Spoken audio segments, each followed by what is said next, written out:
मुसलमान बनने से पहले ये भी खुद को ही तय करना होता है कि वो कौन सा मुसलमान बनेगा। मतलब कि देवबंदी बनेगा, बरेलवी बनेगा, अहले हदीस वहाबी बनेगा। वो यानी मुसलमान सब कुछ बन जाएगा लेकिन मुसलमान नहीं बनेगा। भारत में मुसलमान बनने के लिए नाम भी बदलना होता है। यानी अगर कोई मुसलमान बनता है तो उसे अपना नाम बदलकर उर्दू नाम रखना होगा। यानी इस्लाम कहता है कि धर्म बदलने के लिए अकीदा बदलो, लेकिन भारत का मुसलमान कहता है अपना नाम भी बदलो। यानी अनिल, महेश, पूजा, मनीषा अगर को मुसलमान बनना है तो उनको अपना नाम भी बदलना होगा। इसलिए भारत का मुसलमान बहुत कंफ्यूज है। अस्सलाम वालेकुम वरहमतुल्लाहि वबरकातुहू। ये एक वीडियो जो बहुत तेजी से वायरल हो रहा है, ये एंकर जो हमारे मजहब के बारे में बयानबाजी कर रही है और हमारे लोग जो इसे अप्रिशिएट कर रहे हैं और इसे अपनी सिस्टर, अपनी हिंदुस्तानी बहन और काफ़ी इज्जत अफजाई से इनके लिए सोच विचार रख रहे हैं। और ये क्यों रख रहे हैं ये भी मैं क्लियर करूंगी, पहले इनका जवाब दे दूं। यहूदी मुसलमानों को इस्लाम तो नहीं सिखाएगा। यहूदी और ईसाई आखिर एक मुसलमान को कौन सा इल्म और तालीम दे सकते थे। यानी इल्म कैसा भी उसे हासिल करना चाहिए, चाहे वो मदरसे की तालीम हो या फिर स्कूल और कॉलेज का। लेकिन मुसलमान ने तालीम से ही दूरी बना ली। आज मुसलमान भारत में सबसे जाहिल कौम है। इल्म और तालीम से दूरी बनाने की वजह से मुसलमान दूसरी भाषाओं से भी अनजान है। भारत के मुसलमान आज भी कुरान से बहुत दूर हैं। कुरान अरबी भाषा में है। 1400 साल से लेकर आज तक रोजा, नमाज, खुतबा सब अरबी भाषा में होता है। मुसलमानों के लिए अरबी भाषा ही एक सबसे बड़ी समस्या है, क्योंकि अरबी भारतीय मुसलमानों की मातृभाषा नहीं है। भारतीय मुसलमानों की भाषा हिंदी, उर्दू, भोजपुरी, मराठी, तमिल, तेलुगु, मलयाली, कन्नड़, बंगाली है। इसलिए स्थानीय और क्षेत्रीय भाषा ही मुसलमानों की मातृभाषा है। ऐसे में उनके लिए अरबी भाषा अपने आप में ही बहुत पराया है। मुसलमान अपनी क्षत्रिय और मातृभाषा से बहुत प्यार करता है। इसलिए मुसलमानों ने अरबी का व्याकरण सीखकर कुरान पढ़ना तो सीख लेता है, लेकिन कुरान में क्या लिखा है और कुरान में अल्लाह क्या कहता है, इस बात से मुसलमान बिल्कुल अनजान है। यानी मुसलमान अगर हाफिजे कुरान भी हो जाए तब भी उसने केवल कुरान को रट लिया है, लेकिन कुरान के एक एक शब्द का अर्थ खुद उन मौलानाओं और इमामों को नहीं पता जो नमाज और कुरान पढ़ाते हैं। 19वीं सदी में सबसे पहले कुरान का ट्रांसलेशन और अरबी भाषाओं में किया जाने लगा। तब जाकर पढ़े लिखे मुसलमानों में थोड़ी बहुत इस्लाम और कुरान की समझ पैदा हुई। इससे पहले मौली साहब जो कह दें उसी को सच मान लिया जाता था, और मौली साहब जैसों ने ही मुसलमानों को कुरान पढ़ाकर भी कुरान से दूर कर दिया और आज भी मुसलमानों को नए दौर के एजुकेशन सिस्टम से दूर रहे हैं। लेकिन आज भी हर मुसलमान कुरान को पढ़ना नहीं जानता, क्योंकि अरबी उनके लिए एक अनजान भाषा है। मुसलमानों में कुरान और अरबी की समझ रखने वालों को आलिम कहा जाता है। ये लोग मुफ्ती, कारी, अल्लामा जैसे नामों से पहचाने जाते हैं। बहुत ही कम ऐसे मुसलमान हैं जो खुद को मुसलमान समझते हैं, वरना ज्यादातर लोग शिक्षा के अभाव में मुसलमान होने से ज्यादा खुद को सैयद, मुगल, शेख, पठान, अफगान कहने में ज्यादा गर्व महसूस करते हैं। तो ऐसे में सवाल है, नसरानी और यहूदी और नसरानी जो ईसाई वो क्या सिखाएंगे, तो हम वो जाहिर सी बात है भाई, हम उनसे क्यों सीखेंगे। वो तो हमारे कलाम, हमारे कुरान ले लेके बैठ रहे हो। तुम भी तो लेके बैठ रही हो, जो इतनी शुद्ध आप उर्दू बोल रही हो, तो ये कहाँ से सीखा भाई आपने? आपकी तो मातृभाषा है नहीं, आपका सब्जेक्ट भी नहीं है स्कूल में, तो फिर आपने ये कहाँ से आपने सीखा ना। ये सारे अल्फाज जो जितने आपने अभी उर्दू के इतने भारी भारी वर्ड, जो हमारे एक मामूली एक जो रोज बेचारा खाता और कमाता वाला इंसान है उसको भी नहीं मालूम हो गए। रोज कुआं खोदना, रोज पानी पीने वाले को लेकर आपने जो पकड़कर जो सारी इतनी बड़ी स्पीच जो कही है ना, तो इसको मैं आपको क्लियर करना चाहती हूँ कि आपका जो पॉइंट ऑफ व्यू है ना वो मैं समझ गई हूँ, मैं आखिर बताऊंगी। पहले ये बताती चलूँ कि आप जो बोल रही हो कि मुसलमान जो है जाहिल कौम है, मुसलमान जो है एकदम पढ़ले दर्जे की कौम है, और किस बिना पे बोल रही हो आप ये कि जाहिल कौम है मुसलमान कौम? अरबी के मामले से तो मैं आपको बताती चलूं कि अरबी जो भाषा है ये हमारे अल्लाह की भाषा है, अल्लाह की पसंदीदा भाषा। अल्लाह को कुरान में वाज़े कर दिया अल्लाह ने साफ तौर से कि सारी ज़बानें अल्लाह जानता है। अल्लाह को पत्थरों की तक ज़बान आती है, तो लेकिन अल्लाह की पसंदीदा भाषा, अभी आपको मैं पूछती हूँ, आप जिसको चाहते हो, जिसको मानते हो, उसकी पसंदीदा चीज को आप दिल से लगाओगे या नहीं?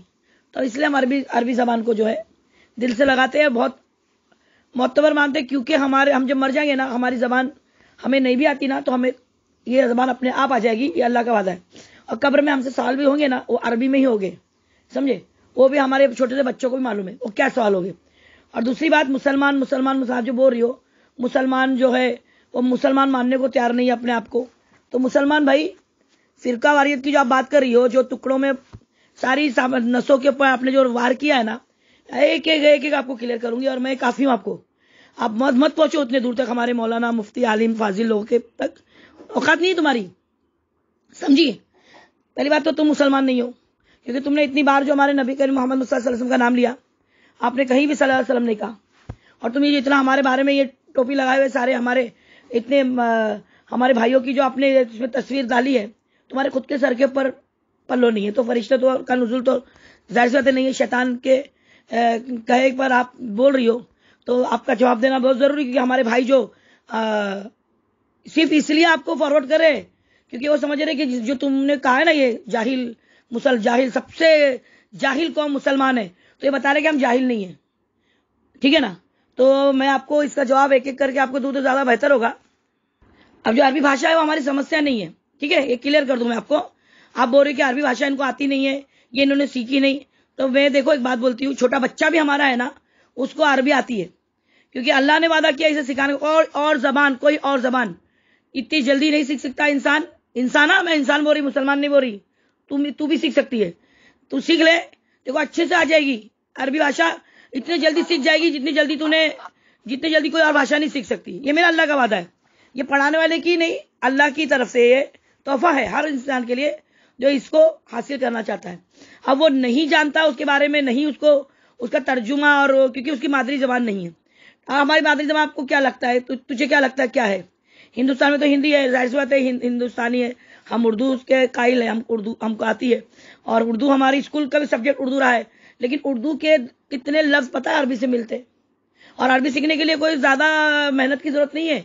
अरबी सीखना हो तो 200 लफ्ज खाली अरबी के सीख लिए जाए ना, 200 लफ्ज, बाकी सब जो है वो भी अरबी मेल खाते हुए, उर्दू से मेल खाते हुए, तो पूरा कुरान की आराम से इंशाल्लाह वो पूरी मालूमात मिल जाएगी, पूरी यानी उसकी जो है तर्जुमा, उसके बारे में उसको समझना आसान हो जाएगा। लेकिन वो सीखते नहीं और बात है लोग।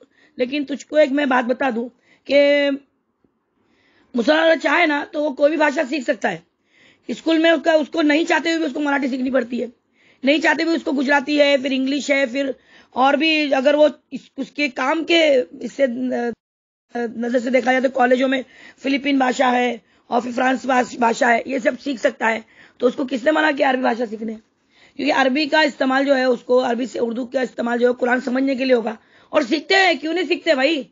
कौन बता दिया तुझे कि अरबी भाषा नहीं सीखते? मुसलमान सीखते, सभी को आता है। और जिनके नाम तू लेके बोल रही है ना, इन सबको आती है अरबी, जिनके नाम ये इतनी सनद के साथ में, मौलाना, मुफ्ती, कारी, हाँ, ये सभी को आती है। लेकिन जो मौलाना बेचारे घर घर जाके पढ़ाते हैं, जिन्होंने अपनी जिंदगी इसमें दे दी है, उनको हम जब ये अपॉइंट करते हैं अपने बच्चों को पढ़ाने के लिए, अल्लाह उनको सलामत रखे, अल्लाह उनके और इजाफा करे उनके इल्म में, जो हमारे बच्चों को घर तक आके पढ़ाते। मैं जहाँ रहती हूँ वहां पर कहीं पे भी मस्जिद 2 किलोमीटर तक नहीं है, और मैं रोती थी जब यहाँ आई थी। खैर मेरा मामला बाजू में रखो, लेकिन मेरे बच्चों को घर तक आके पढ़ाने वाले एहसान मौलाना, जिनको जो मेरे बच्चों को 5 साल तक पढ़ाए हैं मेरे घर आकर अरबी, और मेरे बच्चों को उन्होंने तर्जुमे से भी पढ़ाया, मेरे बच्चे इंग्लिश मीडियम से। उसके बाद भी मैंने कहा कि हजरत एक बार कुरान खत्म हो गया, 2 बार 3 बार, कितनी बार अभी इनको कुरान आप इनको अभी, और जबकि वो हदीस पढ़ाते थे, हदीस सुनाते थे, और माशाल्लाह फिर वो तर्जुमे से शुरू किए मेरे बच्चे इंग्लिश मीडियम से, उनको उर्दू भी सिखाए ताकि उनको अरबी जो है वो अच्छे से यानी वो समझ सके। उर्दू आने के बाद ही अरबी सीख सकते हैं। अब जो बच्चे, माँ बाप की गलती है ना, इंग्लिश मीडियम में उठा के डाल देते हैं, उर्दू आती नहीं, तो वो अरबी कहाँ से सीखेंगे? अरबी की पहली सीढ़ी तो उर्दू है, आसानी के लिए। हाँ, आसानी के लिए, नहीं तो वो अरबी भी डायरेक्ट सीख सकते हैं। अब जो माँ बाप नहीं सिखाना चाहते वो माँ बाप जाहिल है, पढ़े लिख के जाहिल बोलना भाई। तू जाहिल का मतलब क्या तेरे नजर में? हाँ, जिनका पैसा नहीं वो नहीं सिखा रहे। अरे जिनको पूरी एजुकेशन है उसके बाद भी वो नहीं सिखा रहे तो क्या करेंगे कोई। और हाफिज कुरान के बारे में अगर मैं बोलूं तो जाहिर सी बात है, ये चीज जो है बचपन में इल्म जो है अल्लाह की तरफ से तोहफतन होता है और आखिर भी तोहफतन ही होता है। लेकिन जो बच्चा जितनी जल्दी सीख सकता है, क्योंकि पानी पे लिखा हुआ होता है बड़े होने के बाद कुछ सीखना, और बचपन में सीखना जो होता है पत्थर की लकीर होता है, पत्थर पे लिखा होता है। तो इसलिए बचपन में ही उनको जो सिखाया जाता है, तो कुरान जो हिफ्ज करते हैं बच्चे छोटेपन से। अभी परसों मेरे यहाँ बच्चा आके गया, जो निशा जो दिल्ली से आई थी मुझसे मिलने, उसका बच्चा कुरान हिफ्ज कर रहा है, 3-4 बार कुरान पढ़ चुका है, अभी कुरान हिफ्ज कर रहा है। तो हिफ्ज जो है वो बचपन में आसानी से हो जाता है। अब बच्चा उसमें हिफ्ज करेगा कि कुरान, उसके अंदर वो जो है उसमें तफसीर और मायने वो भी सीखेगा, इंशाल्लाह सीखेगा। लेकिन पहले हिफ्ज जो है उसको उसने पहला, ये एक सब्जेक्ट है, हिफ्ज करना एक सब्जेक्ट है। अब वो एक सब्जेक्ट पूरा करेगा, जब जाके दूसरे को कंप्लीट करेगा। एक कोर्स है, सब्जेक्ट नहीं, माफी चाहती हूँ, कोर्स है, तो उससे नहीं माफी चाह रही वे, कोर्स है। वो कोर्स सीखने के बाद में वो दूसरा कोर्स करेगा। तेरे पेट में दर्द हो रहा तो तुझे बताती चलूं कि अल्हम्दुलिल्लाह जो हिफ्ज करते हैं ना बच्चे, उनके साथ में अल्लाह की मदद होती है। ठीक है, शैतान तो बहुत होते हैं। अब जो भी है, हिफ्ज के बारे में तेरा जो नजरिया है ये गलत है। बच्चों को लेकर हिफ्ज करने वाले हाफिज कुरान जो बड़े भी है, जो कुरान जिनका काम है, मौलवी हमारे अपॉइंट किया जाता है मस्जिदों में, वो तरावी में कुरान पढ़ते हैं क्योंकि उनको हिफ्ज है। और बाकायदा तो क्या, तुम कैसे मान तुझे कि उसको यानी उसमें उन्हें बिल्कुल कुछ उसका इल्म नहीं है, उनको उसकी तर्जुमे का बारे में नहीं मालूम है, उनको कुरान क्या कहता है नहीं मालूम है। ये कैसे बोल सकती है, झूठ इतनी सफाई से बोल रही है और तुझे लोग अप्रिशिएट कर रहे हैं। और लोगों को जो मौलवी साहब कहते हैं, तो मौलवी साहब अरबी में कहते हैं उसी को सच, जब उनको पता ही नहीं सच क्या है। उनका काम है ना पूछना, हजरत आप बोल रहे हैं इसके बारे में हमें बताओ।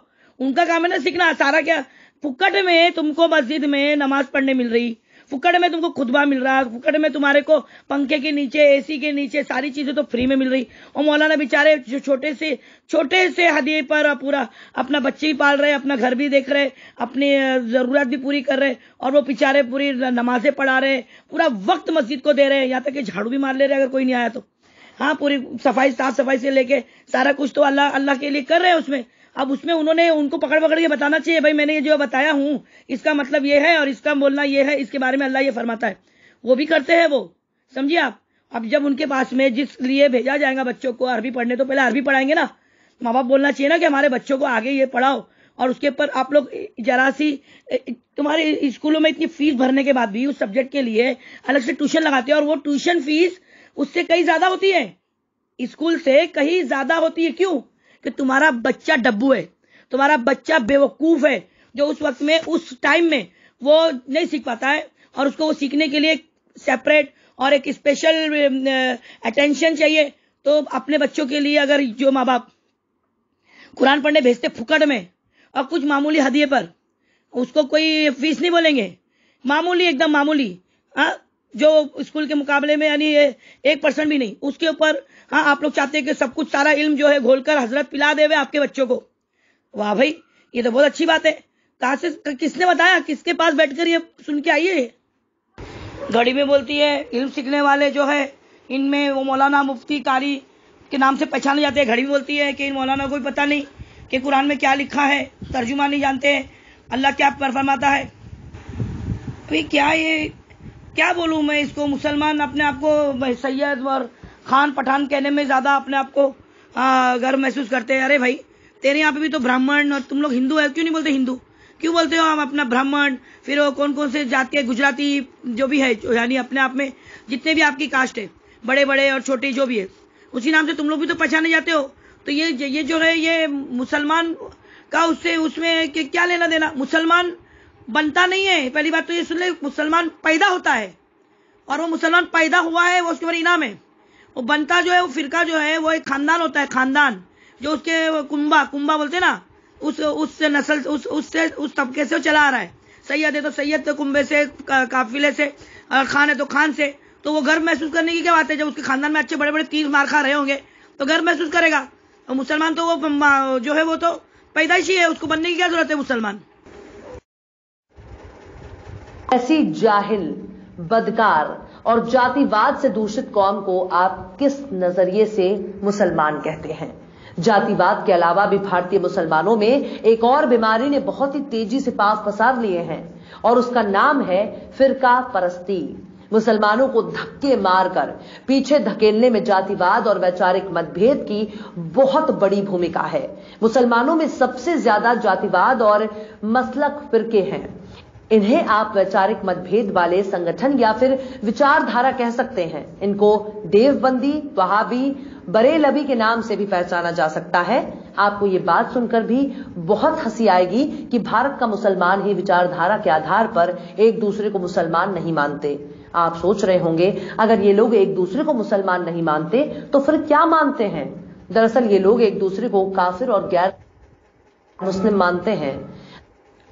देख भाई, अभी देखो मैंने वाजे कर दी कि भाई फिरका वारियत जो है ये खानदान और कुंबे को के नाम है, जो खान, पठान, शेख, सैयद है।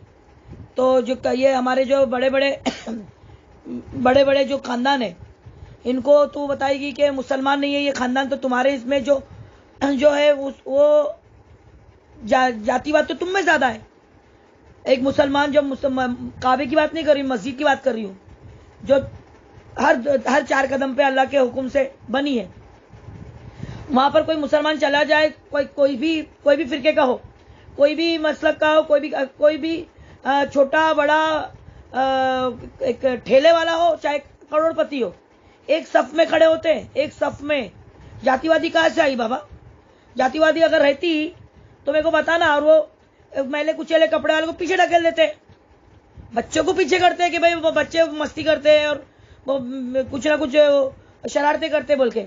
नहीं तो कोई भी गरीब पसीना टपकता रहा बाजू में खड़े रहे तो उसके जिस्म से बदबू आएगी पसीने की, वो भी नहीं देखते। बस नमाज के लिए एक सफ में खड़े होना है। और मस्जिद जाके देखना जुम्मा के दिन कैसी भीड़, कैसा हुजूम रहता, सिर्फ इसलिए कि हमको पहली सफ मिल जाए। और पहली सफ में फिर वो गरीब है या अमीर है वो नहीं देखते। जातिवादी तुम लोग करते हो ये जो चमार के हाथ का पानी नहीं पीना है, और जो बेचारे वो हमारे जो बुद्धिस्ट है उनके बारे में तुम लोग इतना गंदा बोलते हो, और कितने होलिया साजी करते हो, कभी कुछ वोट टाइम के टाइम वोटिंग के लिए तो तुम्हारे हरिजन हो जाते हैं तुम्हारे लिए वो, और बाद में फिर तुम्हारे लिए वो उनकी बेटियां क्यों नहीं लाते तुम अपने घर में? उनको हिंदू का दर्जा क्यों नहीं देते तुम? वो तो बोलते हैं ना हम हिंदू बुद्धिस्ट है, वो तो बोलते हैं ना हम हिंदू बुद्धिस्ट है, हिंदू और कितने और दूसरे भी है फिरके। जातिवादी तुम करते हो, स्पेशल मैरिज दिखाते हो वहां पर। हमारे मुझे बताओ, तो हमारे स्पेशल मैरिज के खाली मुसलमान और गैर मुस्लिम में हो रही है? कितनी बताओ तुमको रोज की लिस्ट स्पेशल मैरिज की, जो तुम्हारे ब्राह्मण की और इसकी बुद्धिस्ट की शादी को स्पेशल मैरिज में डालते हो तुम।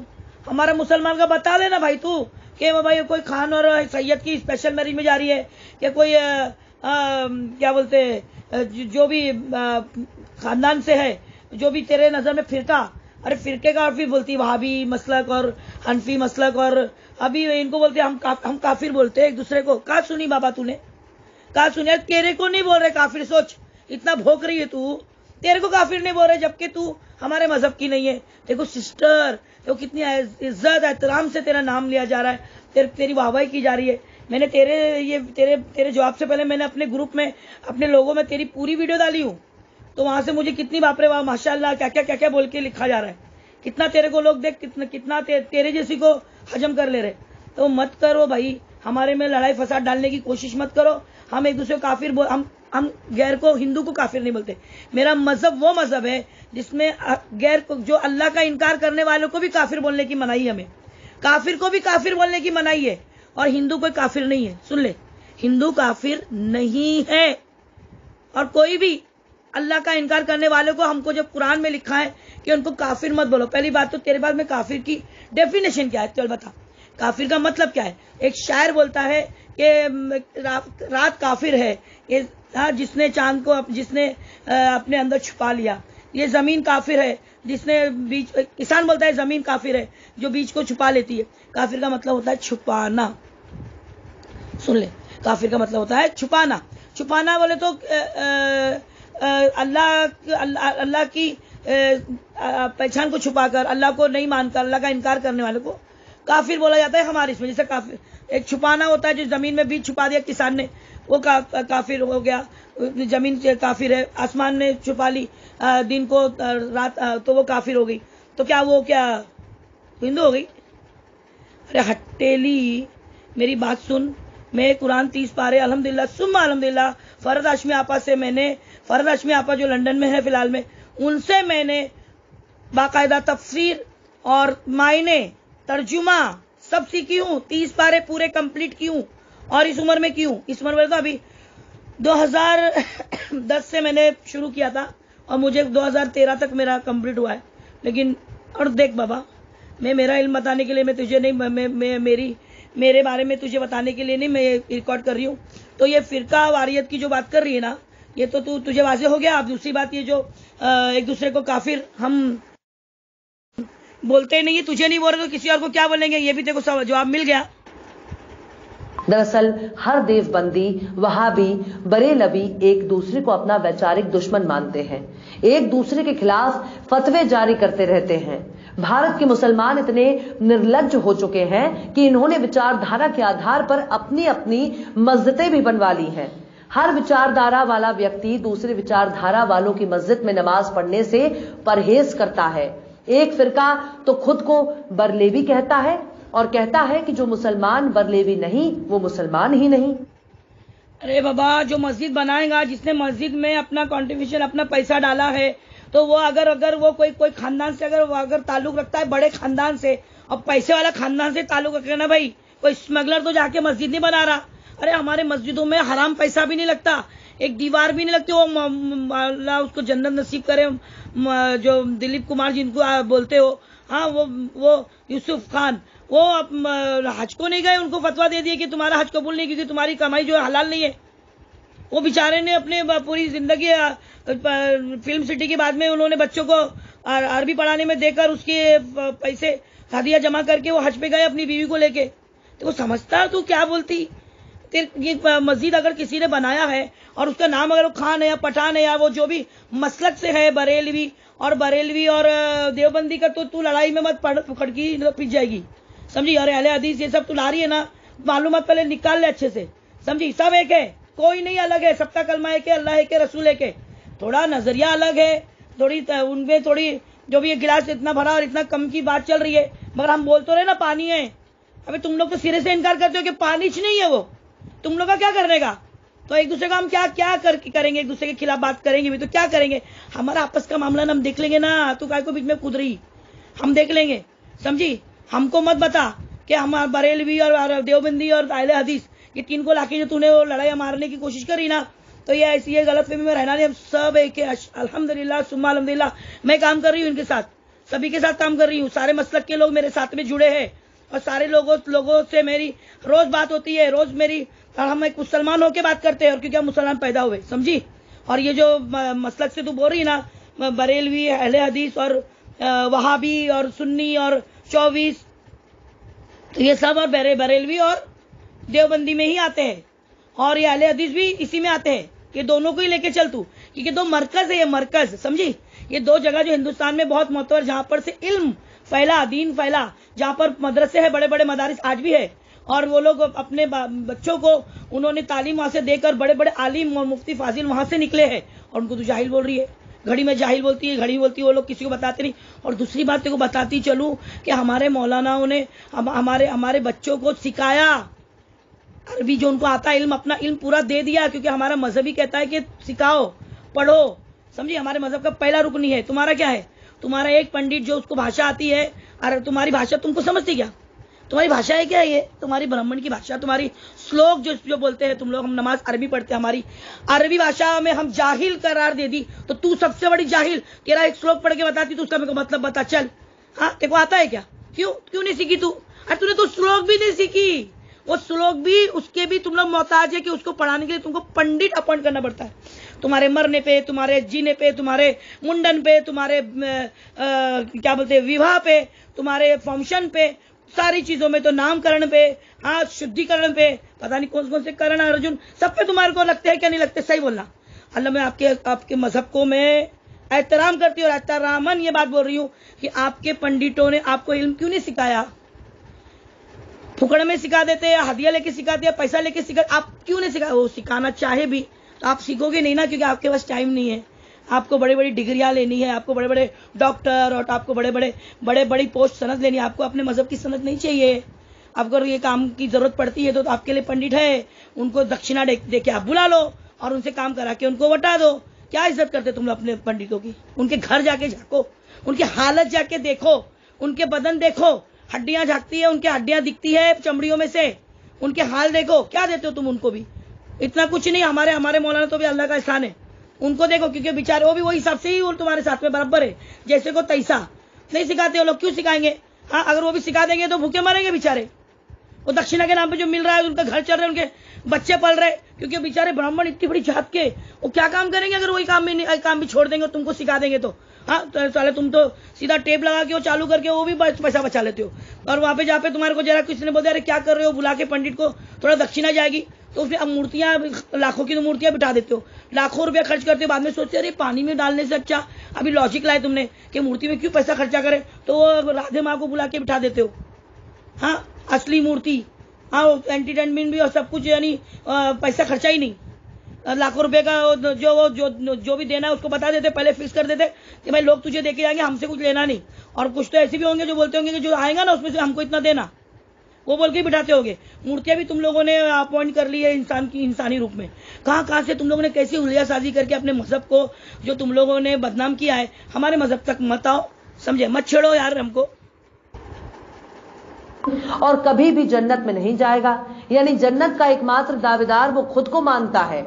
आपको हैरानी होगी कि दूसरे विचारधारा के मुसलमान ने अगर बरेलवी विचारधारा की मस्जिद में कदम रख दिया तो फिर उसकी खैर नहीं। अगर वो बच गया तो शायद ही उसकी हड्डी पसली और इज्जत सलामत रहे। एक बात और, जिंदा रहते हुए भी हर मुसलमान दूसरे मुसलमान को काफिर और बद अकीदा मानता है, और अगर कभी मर गया तो उसका अंतिम संस्कार कोई दूसरे विचारधारा के व्यक्ति नहीं। ए बाबा देख, बस ये सब बातें जो है तेरी मन घड़क बातें हैं। किसी की मस्जिद में कोई भी जा सकता है। अगर ये किसी ने बोला है तो खुद मस्जिद नहीं जाता होगा, वो खुद मस्जिद नहीं जाता होगा, वो नहीं जाने की वजह ये बताता होगा। वो खुद नमाज नहीं पढ़ता होगा, बोलता रहे वो तो मेरे घर के नजदीक है, वो तो अहले हदीस की मस्जिद है, उधर मुझे आने मना ही है। और वो अगर है 24 है जमाती है तो बोलेगा कि भाई मुझे तो सुन्नी मस्जिद में मना किया है। सुन्नी होगा तो बोलेगा मुझे तो बाबा मेरे पीर ने मना किया कि मुझे उनकी मस्जिद में नहीं जाना है अहले हदीस की।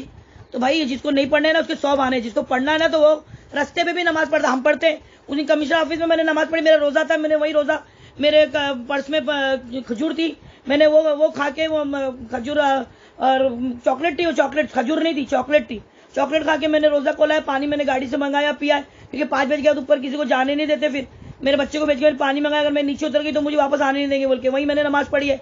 अरे मेरी जमीन मेरा अल्लाह की, आसमान मेरा अल्लाह का, हमको किधर मना ही है। और मस्जिद जो है अल्लाह का घर है, और अगर वहां जा रहे हैं तो एक माहौल होता है, इसलिए मस्जिद में जाते हैं। और जमात के साथ नमाज पढ़ने में हमको सवाब मिलता है, 70 गुना ज्यादा का सवाब है हमारे लिए, इसलिए मस्जिद दौड़ते हैं। जमात के साथ पढ़ने में जो ये सवाब क्यों हम गवाएं करके, अकेले घर में पढ़ने से उतना सवाब नहीं है।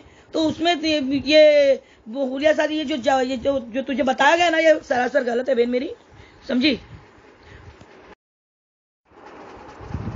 है कि वो कौन सा मुसलमान बनेगा, मतलब कि देवबंदी बनेगा, बरेलवी बनेगा, अहले हदीस वहाबी बनेगा, वो यानी मुसलमान सब कुछ बन जाएगा लेकिन मुसलमान नहीं बनेगा।